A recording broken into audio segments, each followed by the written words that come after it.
Dieu, béni soit Dieu. Alors je vous salue à tous dans le nom béni et glorieux de Jésus. C'est toujours avec de la joie qu'on vient vous visiter, et que Dieu vous bénisse abondamment, et que Dieu bénisse vos ministères aussi. Je le remercie pour l'invitation. Et je crois que dans cette matinée, Dieu est en train de nous faire du bien. Mais des fois, on ne s'aperçoit pas que Dieu nous fait du bien. Des fois, on ne s'aperçoit pas parce que nous ne sommes pas disposés. Des fois, nous ne sommes pas disposés parce qu'il y a la fatigue du corps. Des fois, parce qu'il y a des mauvaises nouvelles. Des fois, il y a des problèmes de santé. Des fois, il y a des problèmes familiales. Et des fois, nous sommes ici, mais notre cœur n'y est pas. Et je voudrais vous demander, avec l'amour de Dieu, avec la présence de Dieu, de vous dire simplement une chose. Ne vous fiez pas à ce que vous sentez. Disposez vos cœurs dans ces moments. Soyez participants à la nature divine dans ces moments. Dieu nous fait la grâce, le privilège de nous enseigner à travers les saintes écritures de Dieu, qui nous rend participants à sa nature divine. Mais c'est toi qui vas prêcher, c'est lui qui a chanté, c'est elle qui a chanté, c'est le frère qui a chanté. Tu es participant, frère. Tu es participant, sœur. Ne te contente pas d'être ici pour être ici. Je veux que tu sois ici. Dieu veut que tu sois ici. En esprit, en vérité. Parce qu'il t'a béni dans les lieux célestes en Jésus-Christ. Il nous a bénis, Église de Dieu. Dans les lieux célestes en Jésus-Christ. Nous voulons prendre un culte ce matin. Nous ne voulons pas être ici pour être ici. Nous ne voulons pas simplement être ici pour être là. Je ne veux pas prendre le pain et le vin comme cela. Je veux apporter un culte à Dieu. Église de Dieu, apportons ce que Dieu nous demande. Alléluia. Apporter un culte d'adoration. L'adoration la plus belle, c'est quoi? Être un fils, une fille obéissante. Amen. Nous voulons être obéissants. L'obéissance, mon ami, n'est pas simplement une fidélité dans un lieu. L'obéissance, c'est quoi? L'obéissance est donnée à... Le Saint-Esprit est donné à ceux qui obéissent. C'est vrai, amen. On va être rempli du Saint-Esprit, je le veux. Je sais que vous le voulez. Mais être rempli à un prix, c'est quoi? Obéir. Un jour je priais, on va commencer. Un jour je priais, Seigneur, je disais à Dieu, remplis-moi de ton esprit. Et je faisais que dire à Dieu, Seigneur, remplis-moi du Saint-Esprit. À un moment donné, j'étais là et je demandais cela à Dieu. La prière était sage. Mais à un moment donné, le Saint-Esprit m'a répondu dans mon cœur. Et il m'a dit comme cela, pour être rempli, lis la Bible, lis la parole. C'est simple. Il faut lire la parole, il faut lire la Bible, il ne faut pas vivre dans l'illusion. Ça ne suffit pas, je veux être rempli. Il y a des conditions. Amen. Je voudrais lire avec vous quelques passages des Écritures que Dieu m'a mis à cœur dans cette semaine. C'est un message que Dieu m'avait donné il y a quelques années en arrière, je crois qu'il y a à peu près 10 ans en arrière. Et Dieu me l'a rappelé cette semaine.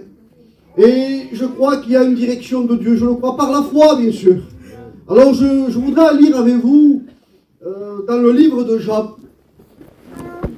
Job au chapitre 12, ceux qui ont la parole de Dieu, et au verset 7 à 9. Et après on prendra le livre des Proverbes aussi, Proverbe 6, verset 6.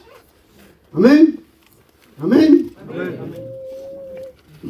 Moi j'aime bien qu'on soit ensemble quand on prêche la parole de Dieu. Je ne veux pas être seul, s'il vous plaît.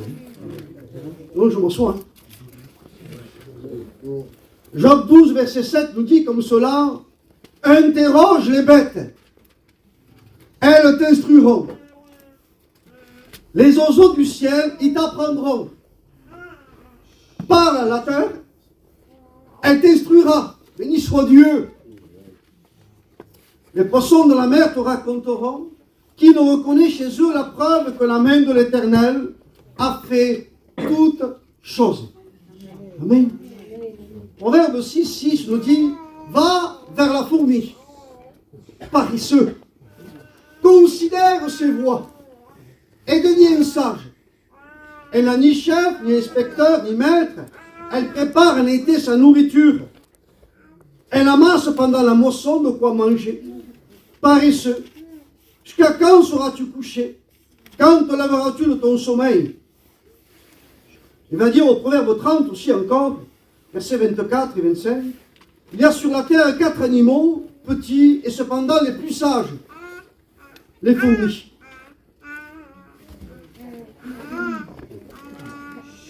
Parole de Dieu, elle est là dans cette matinée pour éveiller la foi dans nos cœurs. Ou pour ranimer la foi pour certains cœurs. Et là, nous voyons Job qui nous parle et qui nous dit comme cela d'observer la terre et que Dieu va nous parler. D'observer les oiseaux du ciel et Dieu va nous instruire. Et il nous dit encore, parle à la terre et t'instruira. Il y a un moment donné, nous voyons un homme qui est particulier. Nous voyons le roi Salomon. Nous voyons le roi Salomon quand même qui est d'une lignée royale, que son père était David, l'homme selon le cœur de Dieu, et lui il était roi dans sa succession. Et ce roi-là a reçu de la part de Dieu sagesse. Dieu lui a donné une sagesse qui dépasse l'entendement de l'homme. Dieu a dit, parce que Salomon s'est approché de Dieu, pas n'importe comment, malgré qu'il était roi, malgré qu'il avait un père, que c'était un monument dans son temps et dans notre temps aussi. C'était David, l'homme selon le cœur de Dieu.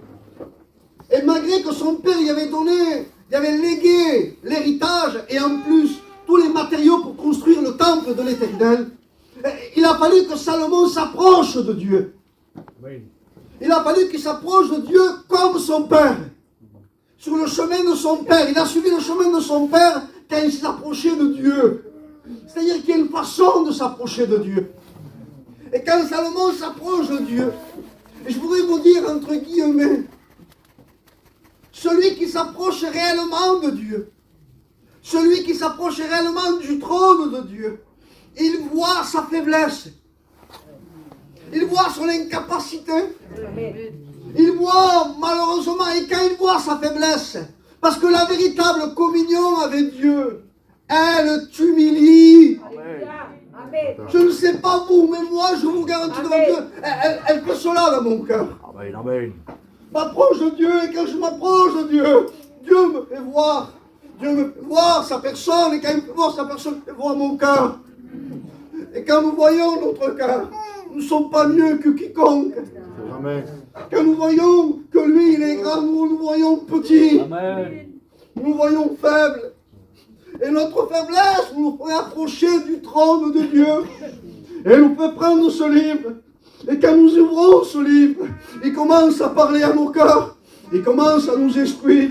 Il commence à nous enseigner. Il commence à nous fortifier. Il commence à nous faire voir comment marcher. Parce que sans lui, je ne sais pas marcher. Sans lui, tu ne sais pas marcher avec Dieu. Parce que nous sommes peut-être adroits dans les choses de la terre. Mais dans la vie de Dieu, il y a tout un enseignement. Amen. Dans la vie de Dieu, il y a toute une éducation. Dans la vie de Dieu, pour être éduqué, il faut voir ta faiblesse. Il faut que tu te présentes devant lui comme un enfant. Amen. Amen. Et à partir de là, Dieu va commencer à éclairer les ténèbres de ton cœur. Et quand il nous éclaire les ténèbres de notre cœur, pas les cœurs des autres, le tien. Parce que quand tu vois le tien, ça suffit. Et quand tu vois le tien, tu commences à regarder ton frère d'une autre manière. Quand tu regardes droit ton cœur, tu commences à regarder tes soeurs d'une autre manière. Et il y a besoin de se regarder avec les yeux spirituels, les yeux divins de Dieu. Il y a un moment donné, Salomon s'approche de Dieu, il a la royauté, il a la couronne, il a l'approbation de Dieu. Il a été loin d'une huile de royauté. Le prophète est venu, il a oint. Son père a approuvé cela. Et à un moment donné, ça n'a pas suffi. Il a fallu qu'il s'approche de Dieu avec 1000 sacrifices.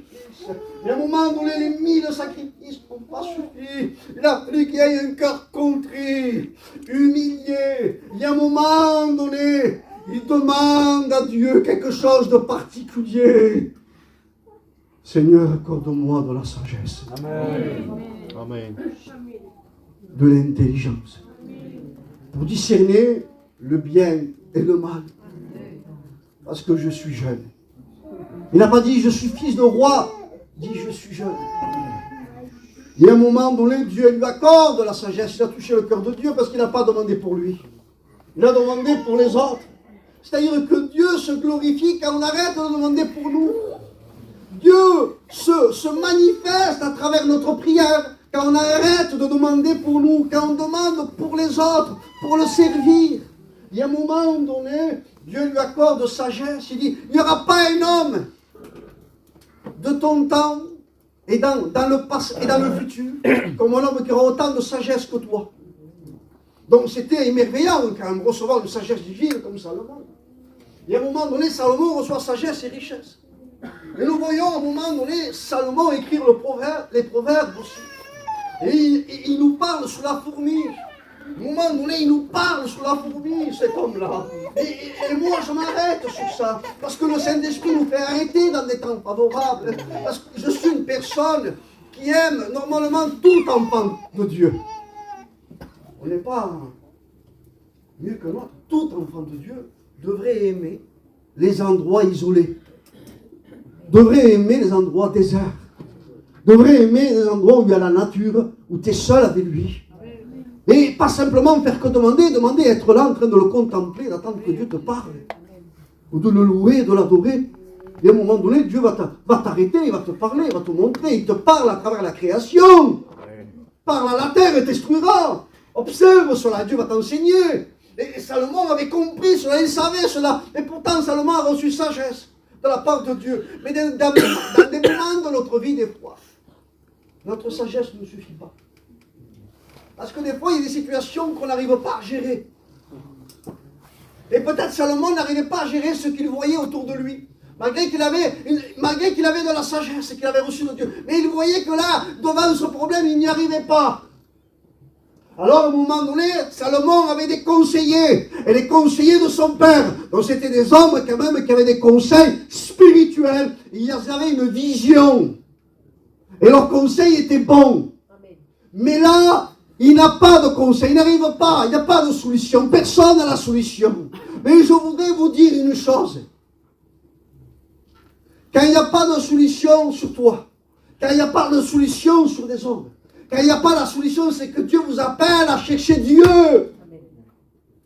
C'est que Dieu vous appelle à être dans sa communion. Et la solution, la réponse va devenir où? À ses pieds. Amen. Et à un moment donné, il regarde les fourmis, il observe les fourmis. Salomon, c'est quand même particulier qu'un roi s'abaisse, un roi grand comme cela, s'abaisse sur un petit insecte insignifiant et qui regarde la fourmi. Je voudrais qu'on parle ce matin ensemble de la fourmi et vous la spiritualiser comme moralement la vie chrétienne. Je n'aurai pas le temps à une seule réunion, c'est impossible. Mais je vais essayer de donner ce que le Saint-Esprit me demande de donner. Je ne pourrai pas tout expliquer parce que c'est très riche. Il me faudrait plusieurs réunions. Mais cela, on ne peut pas. Mais là, on va essayer de s'arrêter ensemble sur la fourmi, comment Dieu me l'a fait voir. Et à un moment donné, je vous garantis une chose, Salomon regarde la fourmi, et je voudrais qu'on ait les yeux de la sagesse, l'écoute de la sagesse. Comment la fourmi, elle vit? Elle vit déjà en collaboration. Elle vit dans une unité. Amen. Elle vit dans une unité parfaite.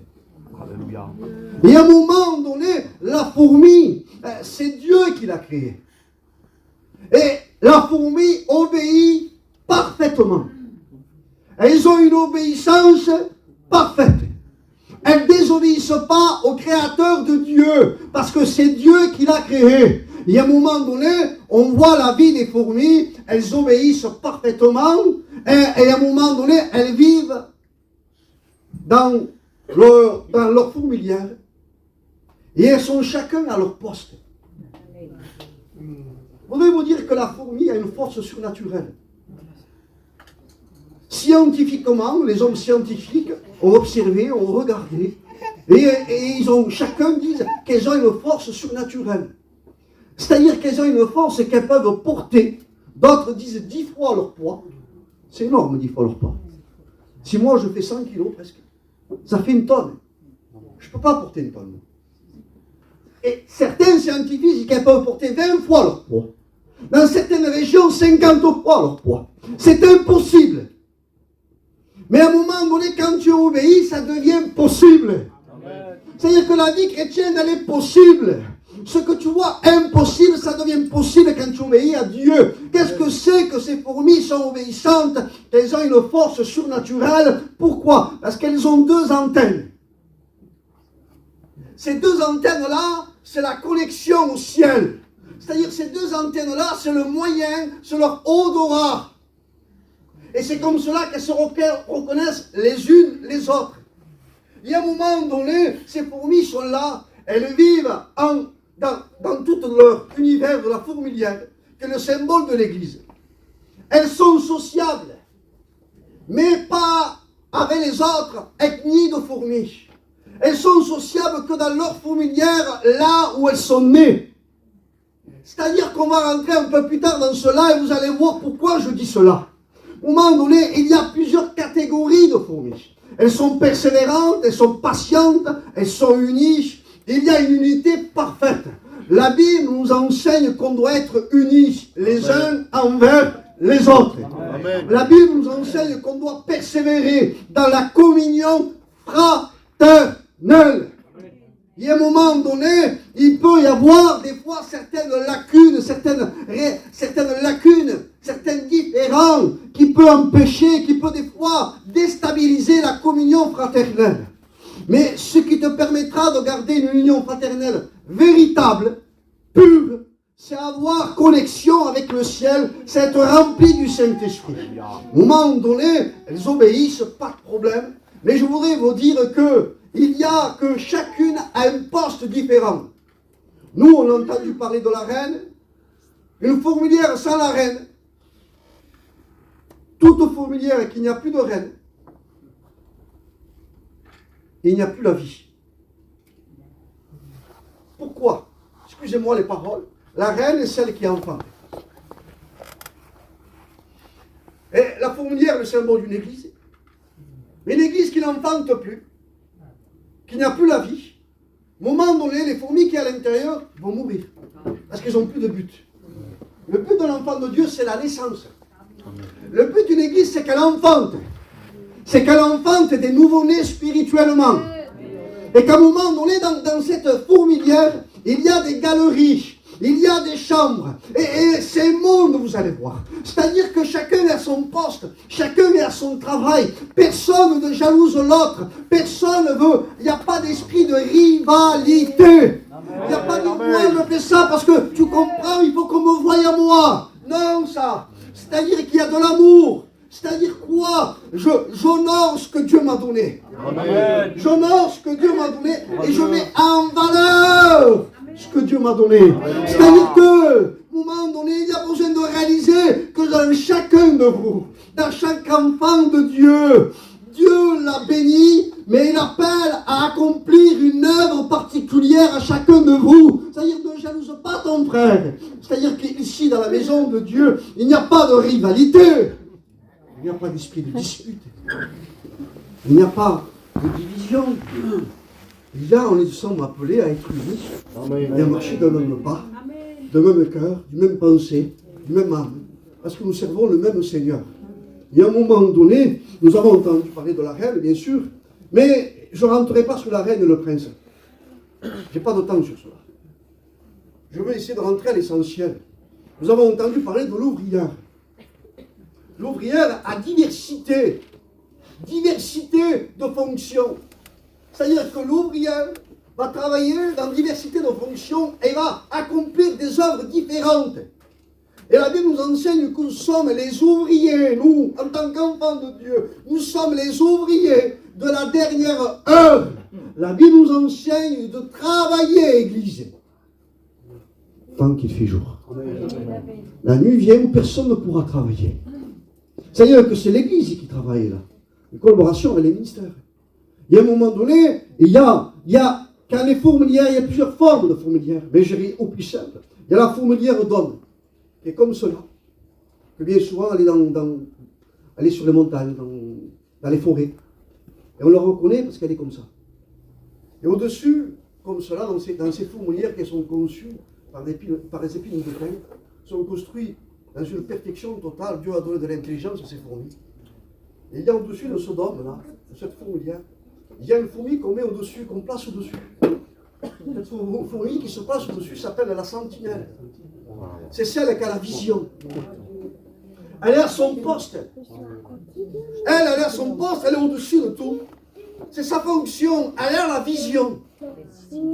C'est la sentinelle. C'est-à-dire qu'elle est là pour regarder, observer. Comme Habakkuk était à son poste. Et qu'il attendait que Dieu lui parlait. C'est-à-dire qu'une sentinelle, elle est là à son poste. Et elle a la vision. Elle a la vision spirituelle. Elle veille sur sa fourmilière. Elle veille sur ses brebis. Elle veille sur les enfants de Dieu. Il semblerait qu'il ne fait rien. Il semblerait qu'il ne fait rien. Mais il ne fait pas grand-chose, mais il est à son poste. Amen. Il y a un moment donné, lui, il est là. C'est sa fonction. Il ne jalouse pas les autres. C'est ce qu'il a reçu. Il a la vision. Et la vision qu'il a, c'est quand il voit arriver un danger. Il sonne l'alerte. Il sonne l'alerte, il avertit. S'il voit des fourmis d'un autre, par exemple d'une autre fourmilière, parce qu'il y a plein d'ethnies de fourmis. Entre 12 et 15 000, mais ça, c'est pas important. Mais chaque fourmilière qui vient d'une autre fourmi n'est pas obligatoire une fourmi de la même. Et quand il arrive une fourmi d'un autre, la sentinelle, les autres travaillent. Les autres sont dans notre poste. Mais elle avertit, il y a un danger. Elle avertit, il y a un danger. Et quand elle avertit qui? Elle avertit les fourmis soldats, c'est la réalité. Il y a des fourmis soldats. Elle avertit les fourmis soldats, elles arrivent, elles sortent de la fourmilière. Elles étaient dans une chambre spéciale, elles attendaient. Elles étaient là et elles attendaient. Et à un moment donné, elles sortent. Et quand elles sortent, elles vont combattre pour leur fourmilière. Et elles combattent l'ennemi qui est en face. Mais c'est une fourmi, ils ont le même nom. Mais elles n'ont pas la même identité, elles n'ont pas eu la même nourriture. Elles n'ont pas eu le même enseignement. Alors ils appellent qui? Quel ministère? Elles appellent les enseignants. Et les enseignants arrivent. Et ils refusent quoi? Ils repoussent toutes les fausses doctrines, tous les faux enseignements qui sont en train de rentrer dans les églises. Il y a un besoin urgent d'annoncer, de repousser tous les faux enseignements. L'évangile sans la croix est un faux évangile. L'évangile sans la grâce est un faux évangile. L'évangile qui est en train de naître. Un mélange de loi, un mélange de grâce, rend malade à la maison de Dieu. Il y a un moment donné, il y a besoin de sonner l'alerte et d'avertir, de veiller sur le troupeau et de faire réaliser qu'il y a du besoin. Mais chaque ministère sont différents. C'est-à-dire que l'un est à son poste.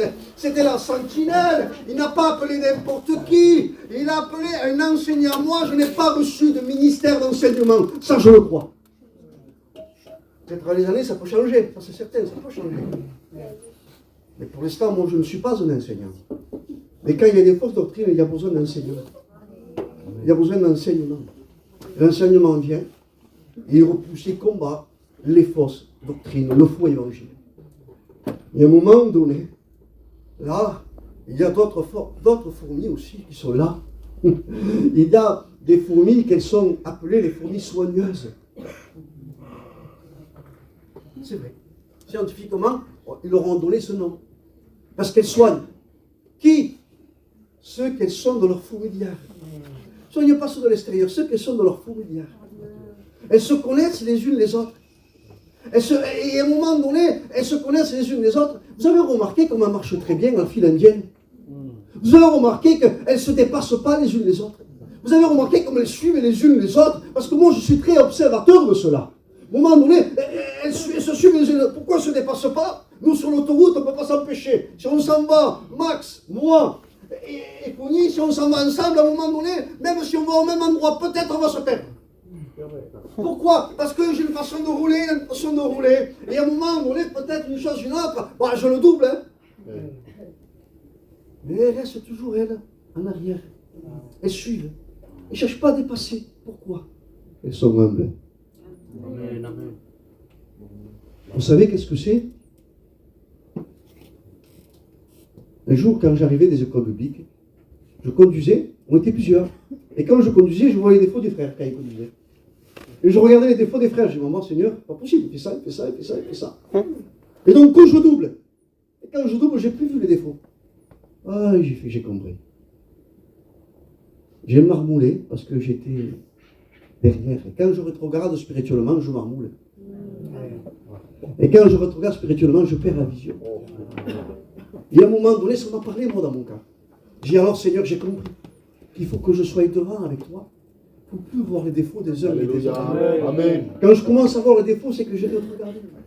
Et je ne sais pas pour être, tu ne sais pas, le frère il t'écoute, il te dit rien, mais en vérité il te plaint, il prie pour toi même, dans son cœur. Et il ne veut pas te le dire, mais tu as rétrogradé.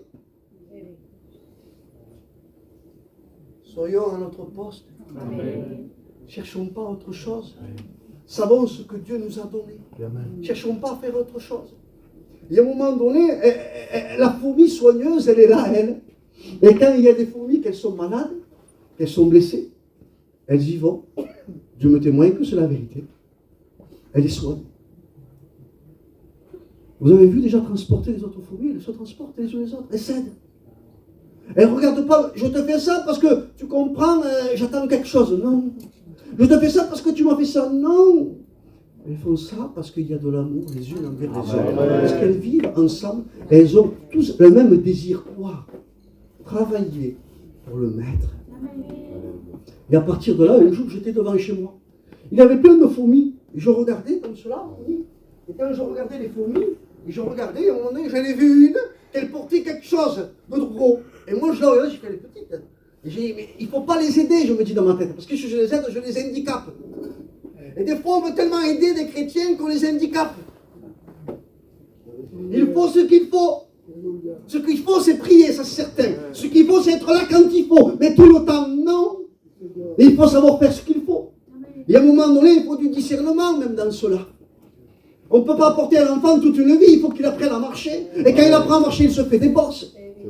Et à un moment donné, il y a besoin de réaliser cela. Et j'étais là, je regardais cette fourmi. Et qu'est-ce que j'ai fait? J'ai cherché la fourmilière. Et quand j'ai cherché la fourmilière, j'espère qu'elle n'est pas trop loin, je me dis. Et j'ai regardé, il y avait une distance un peu. Mais une distance comme cela à peu près. Pour elle, c'est comme si moi, Béziers. Il fallait du temps. Alors j'ai attendu, je ne voulais pas l'aider. Je ne voulais pas l'handicaper. J'ai attendu, mais à un moment donné, je lui ai la démangeaison. Je l'ai pris. Je l'ai pris dans ma main comme ça. Et je l'ai transporté.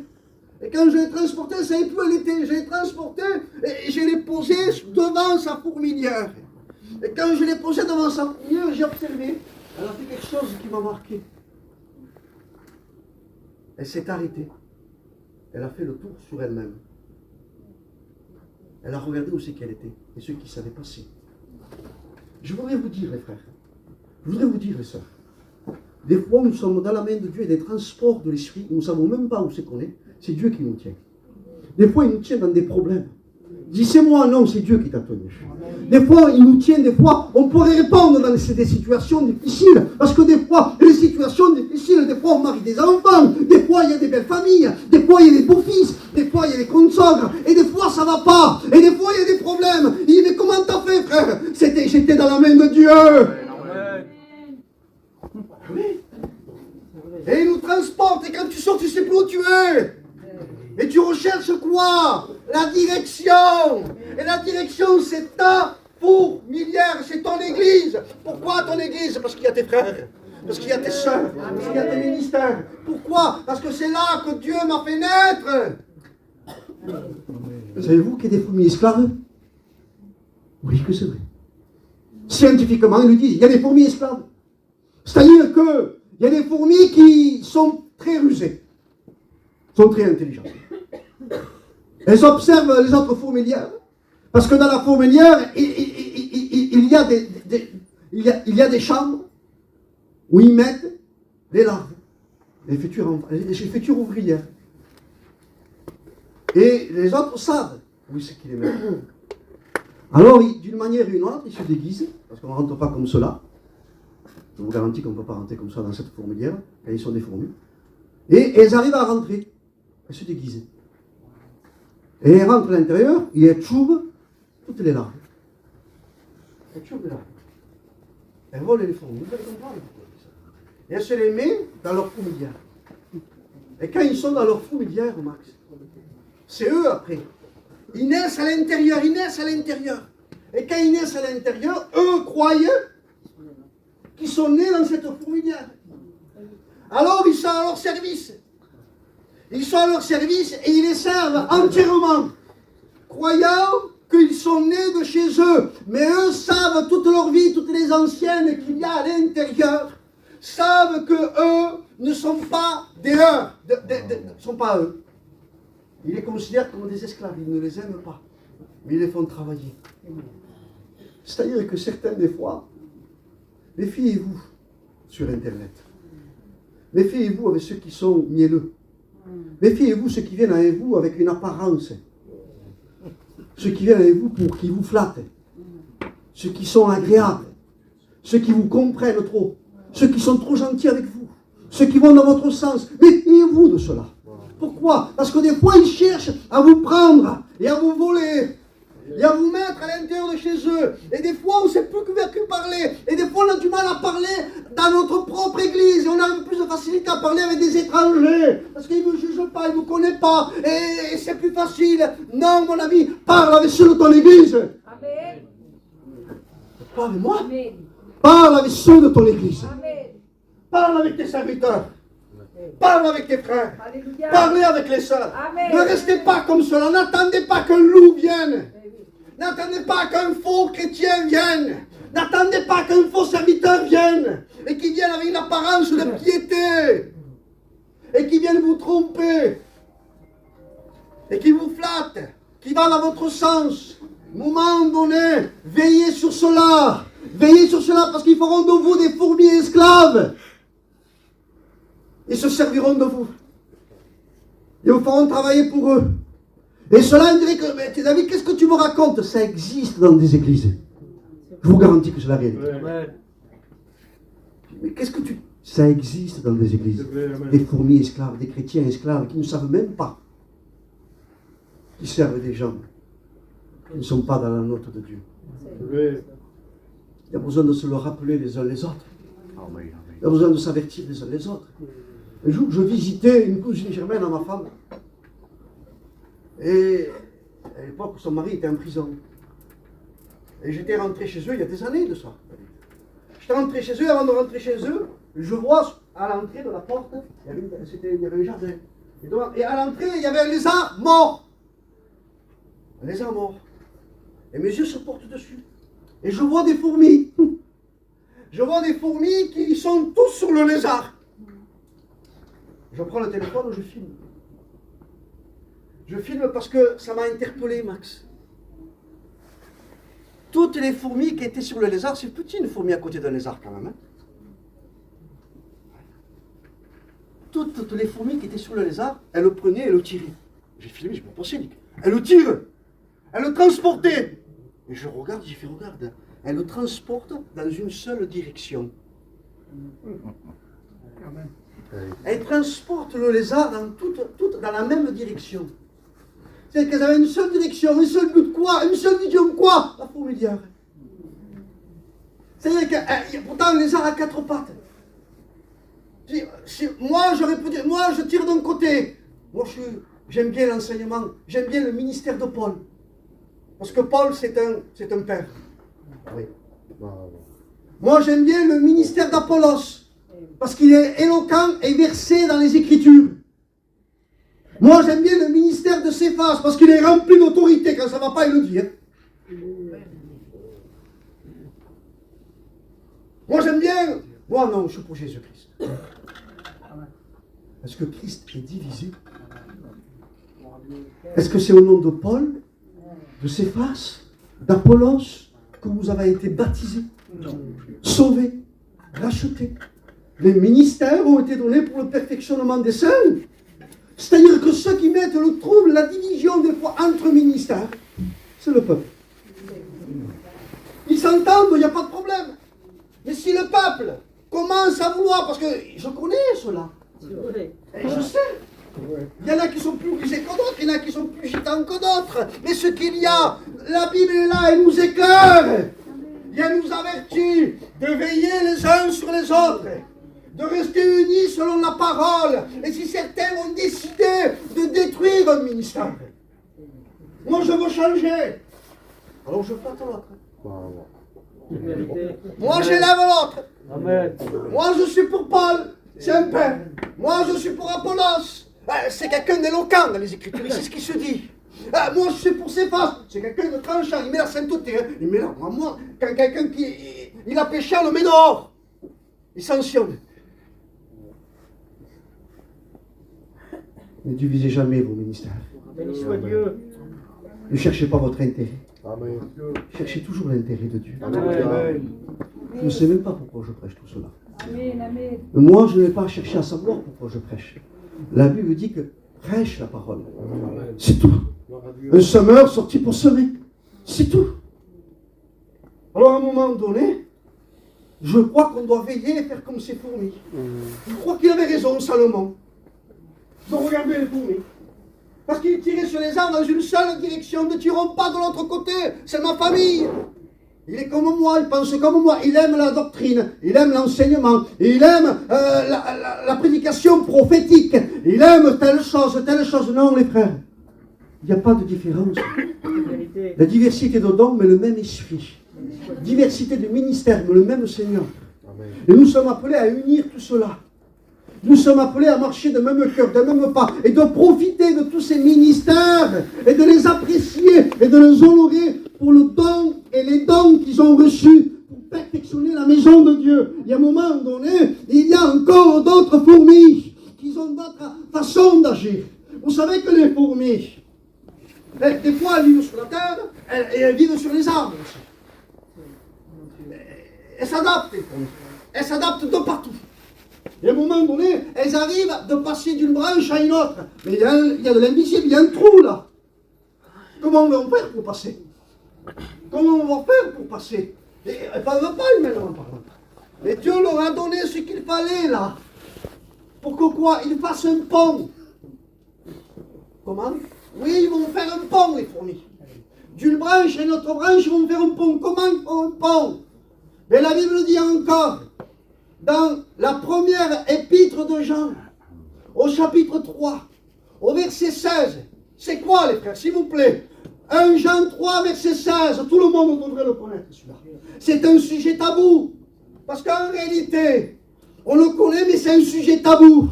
Celui qui aime ses frères, doit donner sa vie pour eux, comme Jésus-Christ a donné la sienne. Amen. Béni soit Dieu.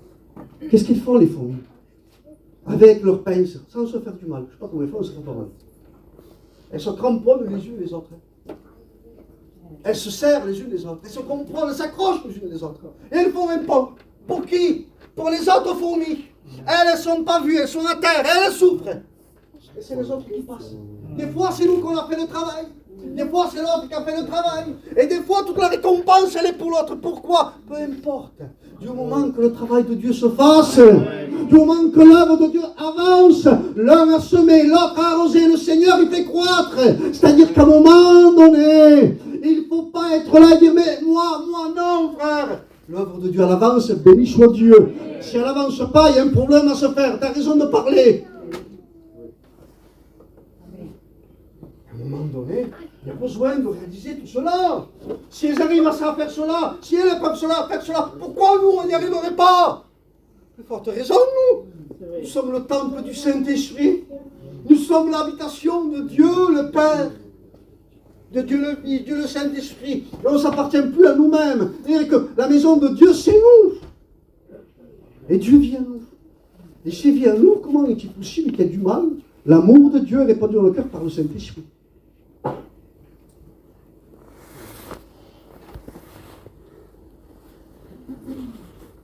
Est-ce qu'on sent toujours cet amour-là? Mandorer à l'encre, est-ce qu'on sent toujours cet amour? Pas tout le temps. Elle me dit qu'on a tout reçu pleinement en Jésus-Christ. Je ne l'ai pas tout le temps. Pourquoi? Parce que la Bible dit aspirer à l'amour. La Bible dit chercher l'amour. Marcher dans l'amour. Elle me dit, quoi? Je le dis avec les mots? Oui. Cramponnez-vous dans l'amour. Comment je fais, David? Comment je fais? Parce qu'il a un caractère difficile. Et lui, il a un caractère difficile. Et elle aussi, elle a un caractère difficile. Oui, moi aussi, j'ai un caractère difficile. C'est vrai. Comment on fait alors? Je cherche qui me va bien, qui va dans mon sens, qui pense comme moi, qui veut comme moi, qui porte le même nom de famille que moi. Comment on fait? La Bible dit comme cela. Lis tous les matins 1 Corinthiens 13. Lis tous les matins 1 Corinthiens 13. C'est quoi? L'amour. Tout disparaîtra. La seule chose qui demeurera, c'est l'amour. Et on doit reconnaître ici l'amour. Comment les gens du monde, on va les comprendre? À l'amour qu'on aura les uns envers les autres. Amen. C'est pas que quand je suis à table et que devant mes fils ou mes gendres qui sont des fois inconvertis, ou devant mes neveux qui sont inconvertis, si je commence à critiquer l'Église que moi-même je suis, ou à parler des chrétiens des uns et des autres, croyez-vous qu'ils vont se sauver? Non! Et même si tu dis une vérité, ton beau-fils, et que c'est un inconverti, couvre la porte, tout en disant, en jonglant, mais n'approuve pas parce qu'il ne se sauvera jamais. Église de Dieu, vous voulez qu'on se regarde, qu'on soit béni quand on se regarde. L'autre jour, j'étais dans un endroit, et quand j'ai vu un enclos, je me suis arrêté avec la voiture. Parce que j'ai toujours aimé regarder les brebis. Toujours aimé regarder le troupeau comme cela. Je me suis arrêté, j'ai regardé, je les observé tout seul. Je regardais comment elles faisaient. Il y avait des petites, il y avait des grandes, il y avait des jeunes, il y avait des vieilles, il y avait des grosses, il y avait un peu de tout. Je suis en train de les regarder et je m'apercevais une chose. L'autre était là-bas, l'autre était là-bas. Personne ne se regardait. Je dis oui, il n'y en a aucune qui se regarde, Max. Il n'y en a aucune qui se surveille. Pourquoi? Elles étaient en train de manger. Elles se nourrissaient. Je voulais les prendre en photo. Après, j'aurais dû le faire, je le regrettais, je ne l'ai pas fait. Et envoyer dessous. Et l'envoyer. Le partager. Pourquoi? Parce qu'elles n'ont pas le temps de regarder les uns les autres et de dire, t'as vu ça? Non, elles se nourrissent. Amen. La priorité d'un chrétien, c'est se nourrir. Amen. La preuve, quand les fourmis, elles sont à l'intérieur de la fourmilière et qu'elles sont là, dans une chambre, dans un lieu spécial, parce qu'elles ne sont pas mélangées. Il y a diversité de chambres. Hein? Et elles ne sont pas mélangées. Et à un moment donné, là, il y a la nurserie. Et dans cette nurserie-là, il y a certaines fourmis qui sont là et c'est leur fonction. Elles s'occupent de la nurserie. Elles, ce n'est pas des combattantes, ce n'est pas des éclaireuses, ce n'est pas des soigneuses, mais c'est des celles qui sont dans la nurserie. Et elles s'occupent des futures nouvelles naissances, qui sont que des larves pour l'instant. Alors elles les tiennent au chaud, parce que les fourmilières sont conçues pas n'importe où. Ils ne les font pas n'importe où. Ils le font dans l'endroit où il y a bien souvent de la nourriture autour, un environnement adéquat, là où ils peuvent. Et il faut souvent beaucoup de chaleur. Il faut que ça ait une température ambiguë, qui fasse chaud à l'intérieur. Et la chaleur, c'est le symbole de l'amour. Je vous l'expliquerai comment je l'ai reçu. Moi. Et quelqu'un qui est là, les nouveau-nés, ceux qui sont même pas, qui viennent aux réunions, qui sont prêts à rencontrer Jésus. Et qui vont naître de nouveau bientôt parce qu'ils sont dans les réunions. Il faut qu'ils sentent de l'amour de la part de l'Église. Il faut que l'Église devienne la nurserie, là. Et comment ces nourricières, elles sont appelées les nourricières, comment elles nourrissent, comment elles font, excusez-moi les mots, elles transmettent de la salive. Voilà. Cette salive-là, il y a du sucre, parce qu'elles se nourrissent beaucoup de sucre. Et il y a une antibiotique qui va leur apporter des défenses immunitaires. Et qui va permettre au juste qu'elles les habituent à leur nourriture. Alors les habituent à leur enseignement. Et le premier enseignement que tu dois donner à quelqu'un qui vient en réunion, c'est de l'amour. Le premier enseignement que tu dois donner, la première vision que tu dois donner, c'est de l'amour.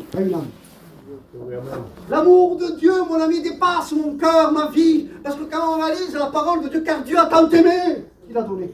C'est l'amour. Il n'y a pas plus grand. Les âmes ont besoin d'être aimées. Et elles se sentent rejetées. Peut-être, moi ici, je ne sais rien du tout, les frères. Mais à un moment donné, j'ai entendu que vous vous occupez. Quand ma petite belle-sœur venait, je savais que vous en occupez. Je savais que cela, c'est les symptômes d'une église où il y a des frères et des sœurs nourricières. Alors tu n'es pas appelé peut-être à avoir la vision, mais tu es appelé peut-être à nourrir toi. Tu es appelé à devenir quoi? La mère de Moïse. Parce que peut-être à travers toi, tu seras la nourrice. Peut-être tu vas faire naître Moïse. Regardez la portée qu'il y a de prendre soin de l'œuvre de Dieu, de s'occuper des autres. Et tu ne joaliseras pas les autres. Tu vas apprécier ce que tu as reçu. Tu vas t'en occuper, tu vas l'inviter. L'autre ne l'invitera pas, toi tu l'as invité chez toi à manger. Peut-être tu vas y payer le restaurant. Peut-être tu vas être avec lui à l'hôpital. Peut-être il n'y aura pas le serviteur, mais ce sera toi. Parce que Dieu t'a responsabilisé à toi. Ne dis pas, ils ne sont pas les autres. Non, Dieu t'a choisi à toi. On veut trop ce que Dieu nous demande à nous. On veut trop que les autres le fassent à notre place. Des fois, on veut que tout le monde fasse ce que Dieu nous demande à nous.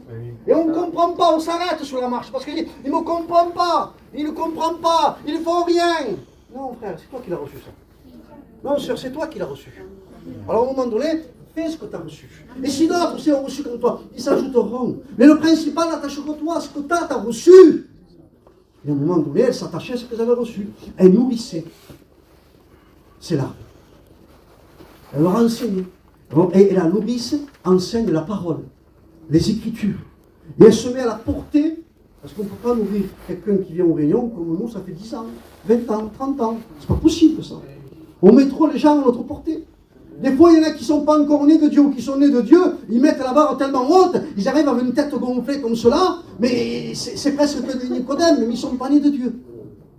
Alors ils ont mal à la tête, et quand ils te viennent chez toi ou quand ils te donnent mal à la tête toi aussi. Parce qu'ils te parlent d'une connaissance, et de si, ils jugent tout le monde, ils condamnent tout le monde, personne ici, personne ça. Pourquoi? Parce que ces gens-là se sont mal nourris. Ils se sont nourris eux-mêmes, ils n'ont pas pris de nourricière. Et le danger que si tu ne nourris pas ceux qui viennent, c'est quelqu'un d'autre qui va s'en charger. Qui c'est? C'est Internet. Comment? Oui, c'est Internet qui nourrit qui? Les brebis, les nouveaux agneaux. Et ils les rendent malades.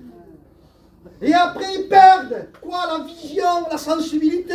Et ils viennent là, ils n'ont jamais rien fait. Ils n'ont pas ramassé un papier de par terre.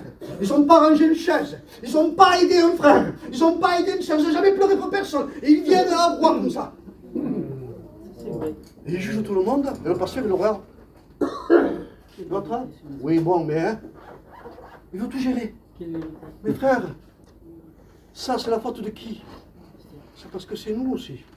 On n'a pas été à notre place, on les a laissés se nourrir sur Internet. Amen. Ne mettons pas la faute que sur eux. Prenons notre responsabilité, voyons le danger. Voyons les âmes qu'elles vont partir en enfer si elles ne sont pas nées de nouveau. Il y a besoin de s'avertir qui? Les jeunes, les autres. Frères, qu'est-ce que tu fais après-midi? On ne va pas se reposer. Il fait froid, on va visiter qui? Un frère qui vient d'arriver. Qui? Une soeur il y a des problèmes. Ils n'ont pas à manger. Il n'y a pas un ange qui me l'a dit, je le sais. Donne-moi un peu de ça. Amen. Amen. Gloire à Dieu. Donne-moi des sous. Mais à qui tu fais ça? Tes frères que tu connais. Mais ne me demande pas pour qui c'est. C'est pas pour moi, c'est pas pour toi. C'est pour un frère. C'est pour une soeur. Qui est dans le besoin. Elle veut travailler, il n'y a pas de travail. Alors à un moment donné, on ne va pas le mourir de faim. J'ai vu des frères et des sœurs, moi, dans des églises, qui n'avaient aucune apparence. Les gens les regardaient à l'apparence, ils n'avaient aucune apparence. Mais dans le secret, oui, ils donnent à manger à beaucoup de maisons. Dans le secret.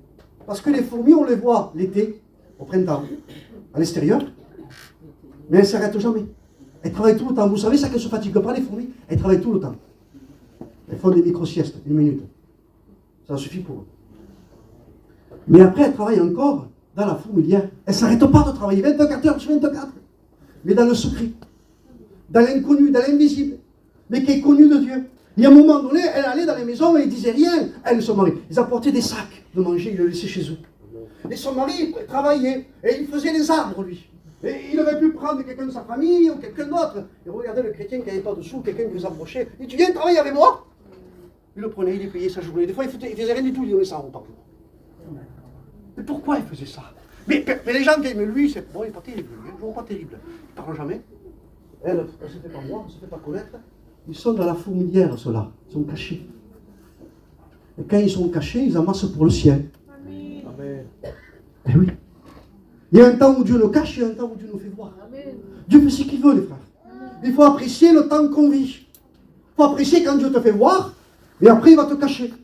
Parce qu'il veut veiller sur notre humilité. Et après encore, peut-être qu'il va te faire voir encore. Ça, c'est l'état de cœur de Dieu. Parce qu'il veille sur chacun de nous, parce que nous sommes précieux à ses yeux. À un moment donné, nous voulons veiller les uns sur les autres, rester unis à la parole et prendre des responsabilités, chacun de nous. Et il y a combien de temps que tu n'as pas visité une sœur qui ne vient plus à l'église? On ne la voit plus. Et quand elle vient, elle a eu plein de problèmes, plein de difficultés. Quand tu la vois, tu la regardes. Tu pars à l'autre. Et elle le voit. Et l'autre, elle arrive, manque de sagesse, elle dit va un peu les figures. Elle lui dit bon, comment ça se fait qu'on ne te voit plus? Tu l'as tué. On l'a tué. Soyez des fourmis soigneurs. Comment je fais? Je suis maladroit. Mais regarde le bon samaritain, qu'est-ce qu'il a fait? Il avait de l'huile et il avait du vin. Et à un moment donné, si tu es rempli du Saint-Esprit, il te rendra sage. Et t'apprendras à parler quand il faut, à te taire quand il faut. C'est-à-dire que la maison de Dieu, c'est pas, excusez-moi de vous dire cela, je peux me permettre, c'est pas ici chez moi là. C'est pas chez vous là. C'est quoi? C'est pas chez moi quand je suis avec mes frères et mes sœurs dans la char. Ou avec les enfants, je parle pas comme je parle chez moi. C'est-à-dire que quoi? Mais je parle avec crainte. Ah oui, soyez là à parler. Là à parler. Vous savez ce qui détruit une fourmilière? On peut la détruire la fourmilière. Vous savez qu'est-ce que c'est? Un pivert. Observe les oiseaux aussi. Un pivert. Qu'est-ce qu'il fait le pivert? Je ne vais pas rentrer dans ça ce matin, c'est pas ma pensée. Mais un pivert, il rentre dans la fourmilière, excusez-moi. Sa langue, elle est enroulée à l'intérieur. Elle est enroulée. C'est sa nature, elle est enroulée. On dirait que non. On dirait qu'elle est une petite langue. Elle est enroulée. Mais quand il est devant la fourmilière, sa langue, elle sort. Et la déroule. Et elle est collante. En plus, elle colle. Et elle est longue. Et elle rentre dans la fourmilière et mange toutes les fourmis. C'est quoi ça? Quelle vérité. Tant que tu te taisais, tu parais sage. Et dès que tu as parlé, on a vu qu'est-ce qu'il y avait dans ton cœur. Parce que c'est l'abondance du cœur que la bouche parle. Alors, au moment donné, quand tu vois que tu fais que des gaffes, qu'est-ce qu'il faut faire? Seigneur, je ne veux pas être un pivert. Je veux veiller sur ma langue. Amen. Seigneur, je ne veux pas détruire l'église. Amen. Seigneur, je veux encourager l'église. Alors, il faut que je sois quelqu'un qui reste un petit peu muet pendant un temps. Je veux rester muet. Amen. Mais je veux aider mes frères. Amen. Je veux aider mes soeurs dans la prière. Je veux parler dans la prière. Je veux intercéder dans la prière. Amen. Je veux invoquer l'Éternel dans la prière. Alors, à un moment donné, il y a la fourmi qui est là, qui est celle qui a la vision. D'accord, on l'a parlé. On se rappelle ensemble. D'accord, celle qui a la vision, la sentinelle. Il y a la combattante qui est l'image de l'enseignant qui combat les fausses doctrines. Et il y a ensuite la soigneuse, celle qui est l'image du bon samaritain. C'est l'huile spirituelle. Il y a la fourmi nourrisseuse qui nourrit les fourmis qu'elles sont à l'intérieur, c'est sa fonction. Mais dans cette fourmilière-là, comme je vous disais, il y a des galeries. C'est très grand. Il y a des galeries qu'elles ont fait elles-mêmes, que Dieu leur a donné l'intelligence qu'il faut. Et à un moment donné, dans ces galeries-là, il y a des chambres. Et à un moment donné, il y a des garde-manger. Garde-manger même qui sont séparés de graines et d'autres d'insectes. Soit, ils ne mélangent même pas, ils sont intelligents dans ça. C'est-à-dire qu'il y a des réserves. Et le danger qu'il y a pour moi dans mon cœur actuellement, c'est que les vierges folles n'avaient aucune réserve. Il faut des vierges sages. C'est le temps de mettre des réserves. C'est le temps de mettre de l'huile en réserve. C'est le temps de ne plus regarder les uns les autres. C'est le temps de dire et de se faire violence. C'est le temps de s'emparer des choses du ciel. Il y a un moment donné, il y a dans cette fourmilière, il y a un endroit où on jette les déchets. Il y a qui ne garde pas les déchets à l'intérieur. Il y a des choses qu'on ne peut pas garder. Parce que tôt ou tard, ça va être toxique. Ça va apporter des champignons, ça va apporter des maladies, des virus. Alors ils les mettent de côté, ils les jettent de l'autre côté. Il y a des choses que les frères, on ne peut pas garder tout le monde dans une église. je ne suis pas agréable ce matin, excusez-moi. Béni soit Dieu, béni soit Dieu. Mais je ne prêche pas ce que j'ai envie. Amen. Je prêche ce que Dieu Amen. veut. Amen. Amen. Il y a des choses que des fois on veut garder par force. Il y a des choses qu'il faut jeter. Parce que ça va contaminer. Amen. Ça va contaminer. Les fourmis sont intelligentes. Prenons leurs conseils. Salomon n'a pas pu garder tout le monde. Il a fallu qu'il fasse le tri. Il voulait garder son frère dans la chair. Il a fallu qu'il le tue. Quand on lit la Bible, il a fallu qu'il tue Adonijah. Il a laissé, il a fait la miséricorde en premier. Et en second, il a fallu qu'il tue. Devant les deux enfants, les deux bébés, devant cette femme, les deux femmes là. Un bébé était vivant, un bébé était mort. Là, il fallait une solution. La solution, c'était l'épée, la parole. Et la parole était tranchante. Et peut-être des fois, la parole, il semblerait qu'elle soit tranchante. Il y a des séparations. Qu'on ne veut pas, mais qu'on est obligé des fois. Vous savez que même les fourmis, et c'est scientifiquement, c'est réel. Excusez-moi, celles qui sont mortes à l'intérieur, celles qui sont mortes à l'intérieur, ils ne les laissent pas comme ça. Ils les prennent et ils les mettent dans un endroit spécifique, sur un côté, à l'écart de tout, parce que ça aussi c'est une infection. Ça aussi ça va donner dans la maladie. Et c'est pas n'importe quelle fourmi qui fait cela, c'est les fourmis les plus vieilles. C'est les anciens. C'est eux qui prennent les coups. C'est eux qui avancent, les pauvres. Les anciens, c'est eux qui ont toute l'armure cabossée. Les véritables anciens, quand ils vont rentrer dans le ciel, ils vont être cabossés. L'armure, elle ne va pas briller. Nous sommes jeunes, elle brille un peu. Mais avec le temps, je vous garantis, Dieu me témoigne. Ça commence déjà, il y en a plus. Mais plus ça ira, plus on ne va plus voir l'armure. On va voir quoi? Les coups d'épée, les coups de marteau, les coups de hache. Je ne sais plus quoi. Et les anciens, ils viennent, eux, parce qu'il y a des bactéries. Eux, ils vont se garder de ne pas se contaminer. Et des fois, parce que quand tu reprends quelqu'un, et que même tu exclus quelqu'un, des fois, la personne peut te faire du mal. Alors, à un moment donné, c'est une position dangereuse. En plus, il est responsable. Il a une position, le pauvre, que c'est lui qui encaisse. C'est lui qui prend les coups. C'est le symbole de ces fourmis-là. Donc, à un moment donné, il faut que chacun soit à son poste. Et qu'il faut réaliser chacun que le don qu'on a reçu. Et mettre en œuvre ce que tu as reçu, te réjouir. Persévérer. Parce qu'elles sont très persévérantes, les fourmis. Un jour, vers chez moi, là-bas, je marchais encore, je vais bientôt m'arrêter. Je marchais vers chez moi, et il y avait des fourmis. C'était la fin de l'été. Elles amassaient pour l'hiver. Et je les regardais faire, et quand elles faisaient, je voyais les fourmis qui rentraient dans la fourmilière, tout à la queue leu, tout allait là-bas. C'était loin, je les ai regardées, je les ai suivies, et j'ai vu où elles allaient. Et à un moment donné, j'en voyais une qui peinait énormément encore. Portait quelque chose de très lourd, très gros. Mais elle continuait, elle persévérait, mais elle souffrait. Il y avait quelque chose qui l'empêchait là de passer. Il y avait quelque chose, l'obstacle, je ne me rappelle plus, l'obstacle, qui l'empêchait de passer. Et les fourmis qui étaient là, elles n'ont pas la regardé, ils n'ont pas dit pour... Ils n'ont pas regardé Marmoulet. On dit pour quand même, on va l'aider. Non, non. L'autre fourmi est venue. Ah, que c'est bon quand des frères t'aident. Ah, que c'est bon quand des sœurs t'aident et qui ne parlent pas, qui ne disent rien. Ah, c'est bon quand il y a des Hur et des Aaron dans la maison de Dieu. Ah, que c'est bon quand ils sont là, qu'on a besoin de cela. C'est ça un ancien. C'est un Hur et un Aaron, c'est tout. Ça épaule. Et à un moment donné, une autre fourmi, elle est venue là, les frères. Et elle a pris avec elle. Et quand elle a pris avec elle, elle se trouvait qu'elle montait en marche arrière.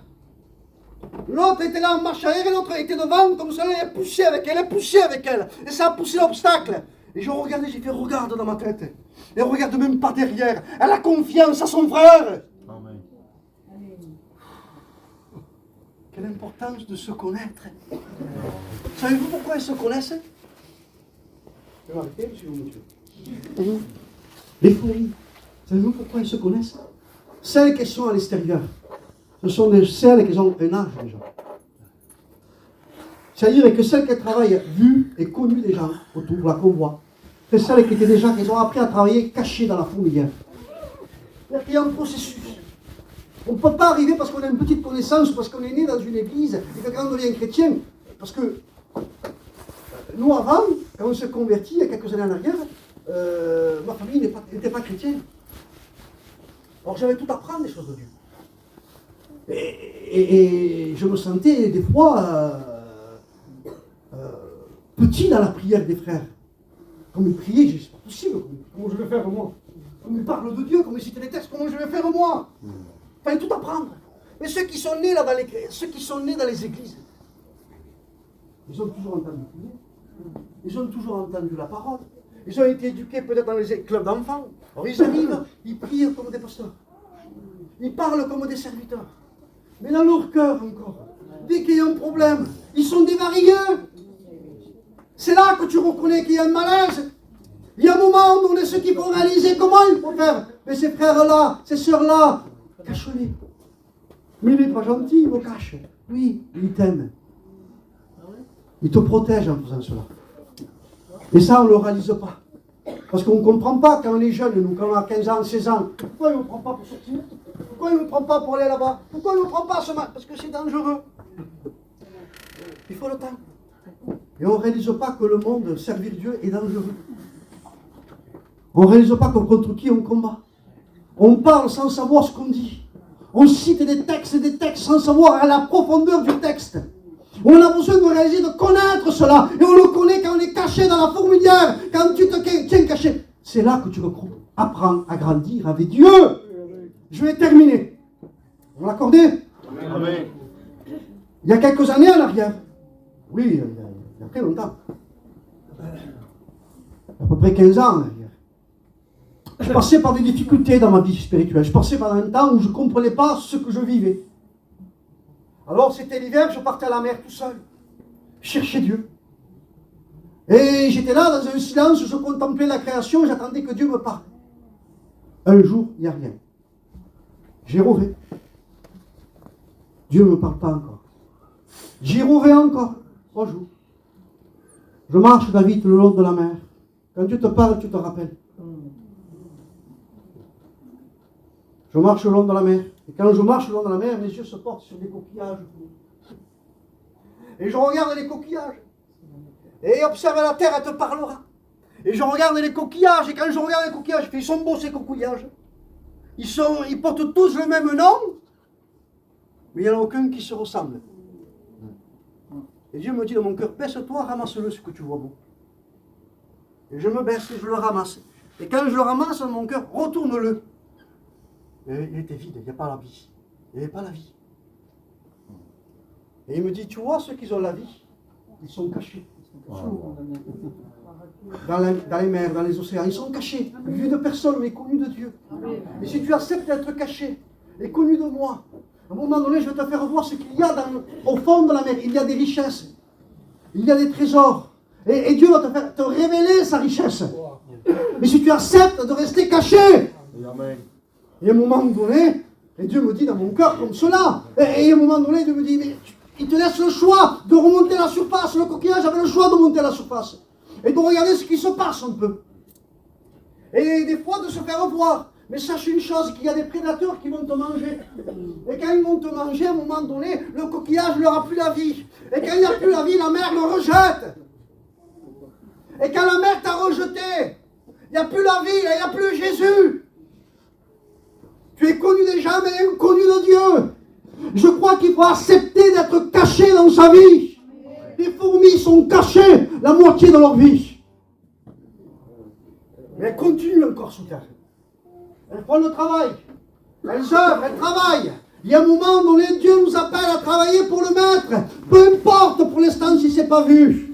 Peu importe si c'est vu. Mais travaille pour Dieu. Travaille pour Jésus. Amen. Reste à ton poste. Il faut que tu réalises ce que Dieu veut faire de toi. C'est tout. Il faut que tu rentres dans les fonctions de Dieu. Il faut que tu réalises que Dieu te fait la grâce d'être participant à la nature divine de Dieu. Des fois, pour être participant à la nature de Dieu, des fois, on le fait, on reçoit quelque chose dans nos cœurs, et on le fait de suite. Mais je vous garantis une chose, on voit la parole de Dieu, des fois, on a vu Moïse le faire, il l'a fait de suite. C'était pas le temps. C'était dans son cœur, c'était vrai, l'appel était vrai, c'était pas le temps, il fallait une formation. Il fallait qu'il soit caché, il fallait qu'il soit détruit. Il fallait qu'il se fasse plus confiance, il fallait qu'il voie sa faiblesse. Et il faut voir sa faiblesse.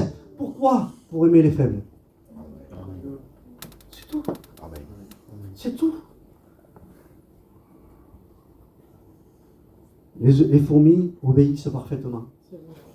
Rappelez-vous, il y a la fourmi sentinelle, qui a la vision, qui sonne l'alerte, quand elle voit le danger. Il y a la fourmi combattante qui combat les fausses doctrines et les faux enseignements.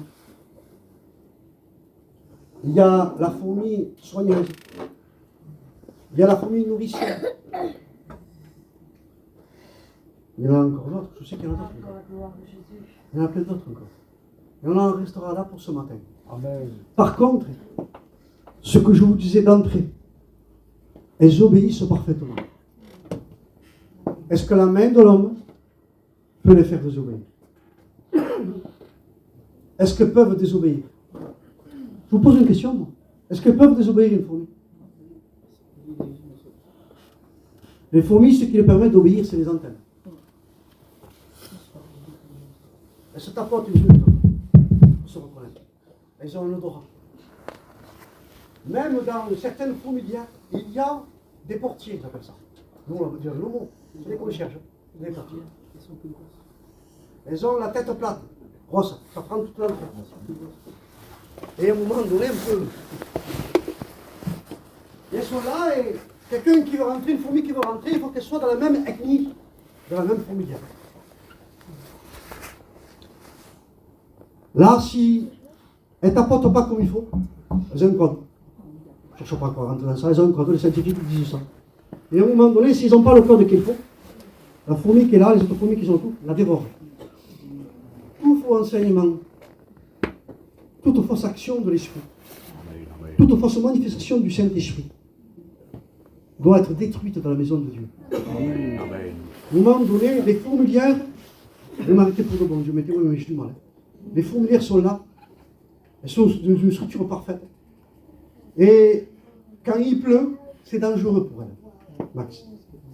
Pourquoi? C'est ce que dit David. Il y a, quand il pleut, la fourmi éclaireuse sont l'alerte, il y a les ouvrières qui viennent là, et elles font du plâtre avec de la terre, et elles bouchent les trous. Pour sauver la fourmilière, toutes les réserves, toutes les larves, pour sauver l'église, le mot. Mais à un moment donné, quand la pluie torrentielle, elles sortent toutes et elles partent. Vous comprenez très bien. Des fois, on ne peut pas faire autrement, on est obligé de partir. On ne peut pas rester. Et ils partent. Et quand ils partent, qu'est-ce qui se passe? Si la reine est en vie, en affaire de quelque peu de temps, ils vont chercher un endroit à propos. Ils vont reconstruire une fourmilière. Ça ne les décourage pas. Par contre, si la reine meurt, elles vont perdre le sens. Elles vont perdre la vision, il n'y a plus de naissance, il n'y a plus de naissance, il n'y a plus de naissance. À un moment donné, il n'y a plus la vie. Qu'est-ce qui se passe? Elles vont s'arrêter de travailler, elles vont mourir. Regardez comment c'est conçu tout cela. Alors comment je fais pour les faire désobéir? Quand j'étais petit, il n'y avait pas grand-chose. Pour passer le temps, je prenais les fourmis. Je leur enlevais les antennes. Et je les faisais battre. Elles perdaient le sens. Elles perdaient le sens. Et quand elles perdaient le sens, elles ne se reconnaissent plus. Et qu'est-ce qu'elles font? Elles se battaient entre elles. Jusqu'à la mort, elles se tuaient. Quand quelqu'un n'est plus rempli du Saint-Esprit, ils se mordent les uns les autres. Amen. Amen. Béni soit Dieu. Il perd le sens. La chair, c'est Ismaël, quand aujourd'hui a fait la guerre. Encore Gaza, vous avez eu 200 personnes pour libérer. Israël n'en a donné que 4. Non, Israël n'en a reçu que 4. Il y a la guerre encore. De tout le temps. Ne cherche jamais. C'est un conseil que je donne. Ne cherche jamais à convaincre un charnel. Ne cherche jamais à convaincre une charnel. Tu sais quoi? Qu'est-ce qu'il faut faire? La Bible dit que Dieu a donné un conseil. Abraham chasse l'esclave et son fils. Agar, c'est le monde. Pas de problème, j'en veux plus du monde. C'est l'Égypte, c'est le monde. Mais mon fils, c'est la chair. Et c'est notre vieille nature. On a du mal à abandonner notre vieille nature. Il a fallu qu'il la chasse loin et qu'il garde Isaac pour qu'il se développe, la vie nouvelle, la nouvelle naissance. La vie nouvelle ne peut pas se développer si je garde à moi Ismaël, pardon. Si je suis une fourmi sans antenne, on va vite me reconnaître. Pourquoi? Je fais la guerre à tout le monde. Il y a un moment donné, on a besoin de réaliser les choses. Mais si j'ai perdu les antennes, accorde-moi une fourmi soigneuse. Soigne-moi. Comment? Avec de l'amour et de la patience. Si je suis difficile, soigne-moi. On se fait du bien les uns les autres. C'est le temps de s'aimer. C'est le temps de se fortifier. C'est le temps de s'encourager. C'est le temps de se pardonner. C'est le temps de se pardonner. C'est le temps de se pardonner. C'est le temps de se pardonner. C'est le temps de se pardonner.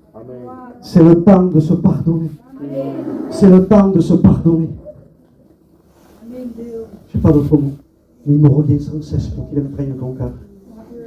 Amen. S'il n'y a pas de pardon, il n'y a pas d'unité. S'il n'y a pas de pardon, il y a un travail qui se fait mal. S'il n'y a pas de pardon, la maison ne peut pas se construire. S'il n'y a pas de pardon réel, les âmes ne peuvent pas se sauver convenablement. Vous savez que dans une église, on peut diviser une église, détruire une église et créer plusieurs, ici ou ailleurs, églises dans une église. Chacun a son groupe. Non, au nom de Jésus, pardonnons-nous les uns les autres. Faisons taire les fourmis qui n'ont pas d'antenne. Si elles mettent le trouble, il faut se dresser contre elles.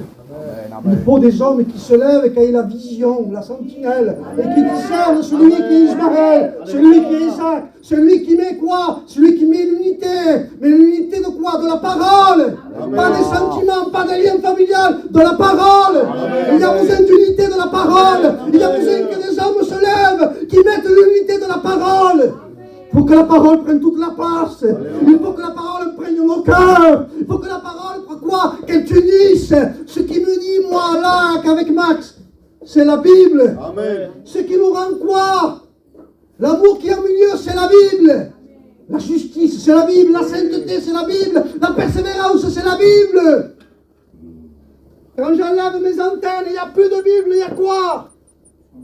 Ma morale, mes sentiments, ma connaissance. Et la connaissance ample, elle détruit tout ce qu'il y a autour. Veillez à toute personne qui met le trouble dans une église, toute personne qui met la division dans une église, doit être prise au sérieux et doit être traitée, parce qu'elle va porter une infection à l'intérieur, elle va porter une maladie. L'église, si elle est en santé, elle va devenir malade, et après qu'elle va devenir malade, elle peut mourir. On a vu des églises en pleine santé. On a vu des églises qui ont été malades, qui n'ont pas été soignées. On s'est trompé en voulant aller dans le sens des gens. Il fallait traiter quoi? D'or. Quelle vérité. Amen. Il soit Dieu. Grand Dieu. Pourquoi? Parce qu'il y a ça. Parce qu'il y a ça. Parce qu'il y a ça. Je te le dis en premier avec amour. Seul à seul. Avec amour. Seul à seul. Avec amour. En priant, en jeûnant, en tremblant. Avec amour. Je t'avertis. Une fois, deux fois. Il ne m'écoute pas. Et je prends 2, 3 frères responsables, anciens. Je les prends et on remet le camp. On explique gentiment. Tu ne veux pas écouter? Je le remets à l'église. Je ne cache pas cela. Je ne cache pas des gens, excuse-moi, c'est des pivers. Ils détruisent les œuvres de Dieu. Ils détruisent les fourmilières, ils détruisent les églises. Hommes ou femmes, on doit avoir la vision, on doit discerner. L'amour, oui, mais l'amour dans la parole de Dieu, l'amour dans la vérité, l'amour dans la sainteté, l'amour dans la pureté. L'homme ne vivra pas de pain simplement, mais de toute parole qui sort de la bouche de Dieu. Amen. Homme de cette génération, considérez quoi? Parole. Amen. Il n'y a pas de force devant la vérité. Par contre, si je suis pur devant Dieu, je me suis trompé. Personne ne le sait, je me suis trompé. Qu'est-ce qui se passe? Mais quoi? Heureux les cœurs purs, je te dis. Les frères, j'ai fait ça. Ne me le dis même pas. Heureux les cœurs purs. Parce qu'il est bon Dieu, tu t'humilies. Tu t'humilies. Tu demandes pardon à Dieu. Tu te brises devant Dieu. Tu t'agenouilles devant Dieu. Tu te lamentes présente devant Dieu. Il y a un moment donné, Dieu va te relever parce qu'il a un cœur d'amour. Et quand il va te relever, il va te redonner ta place, ton zèle, ta fonction, tes désirs anciens. Il y a un moment donné, tu ne vas plus te reconnaître dans la maison de Dieu. Il a besoin de ça, l'église de Dieu. Il a besoin de s'aimer les uns les autres dans la vérité. Il a besoin de pardon, de réconciliation. Plus que jamais, à l'intérieur de la maison. Je le dis avec un cœur brisé. Je le dis en tremblant. Nous avons besoin de demander pardon à Dieu et à nos frères. On prie le Seigneur.